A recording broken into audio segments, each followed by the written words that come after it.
महाभारत में अनुशासन पर्व में पितामह भीष्म कहते हैं कि यदि 12 साल तक लगातार एक कार्य किया जाए तो वो कार्य सिद्ध हो जाता है। गोकुल में एक अद्भुत भक्त हुए कृष्णदास जी, ये उन्होंने सुन लिया, उनके मन में भाव आया, वो गए माला बना करके ठाकुर जी के पास, बोले ठाकुर जी 12 साल तक लगातार माला पहनाने आऊंगा, 13वें साल की जब सुबह होगी तो आपको माला पहनने मेरी कुटिया में आना।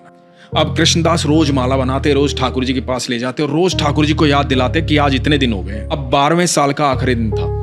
ठाकुर जी को बोले ठाकुर जी कल आपकी बारी है, कल 13वें साल की पहली सुबह है और यदि कल आप नहीं आए तो मैं कभी आपके पास नहीं आऊंगा। भोजन की तैयारी की, सारी रात लगे रहे। सुबह प्रातः काल इंतजार करने लगे कि ठाकुर जी अब आएंगे अब आएंगे। शाम हो गई, ठाकुर जी नहीं आए।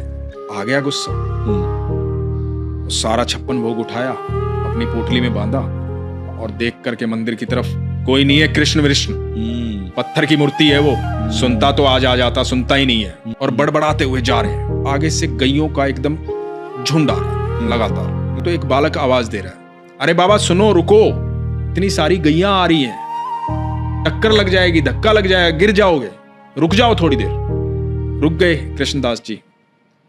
तो बालक बोला कि बड़ी खुशबू आ रही है आपके झोले से, खाना खाया नहीं आपने शायद, तब तक गैया जाए बैठ के खा लो।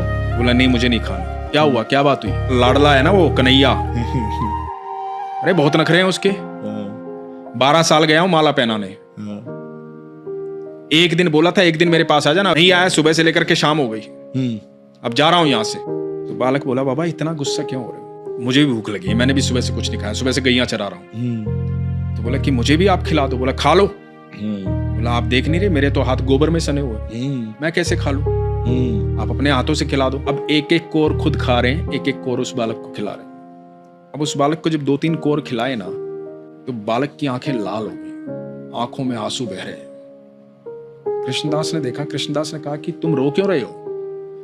भूख लगी थी, खाना खिला तो रहा हूं, रो क्यों रहे हो?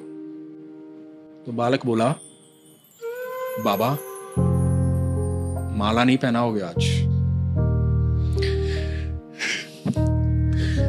कृष्णदास बोले कौन है तू? मैं ही तो हूं, तुम्हारा कृष्ण। बोला बाबा जब तुम माला पहनाते हो ना मुझे ऐसा लगता है कि मेरा आलिंगन कर रहे हो। आज सुबह से वो आलिंगन महसूस नहीं हुआ, सुबह से इंतजार कर रहा था। भक्तों ने बहुत भोग लगाया पर मैंने किसी के हाथ का खाना नहीं खाया, मुझे मेरे कृष्णदास के हाथों से खाना खाना था।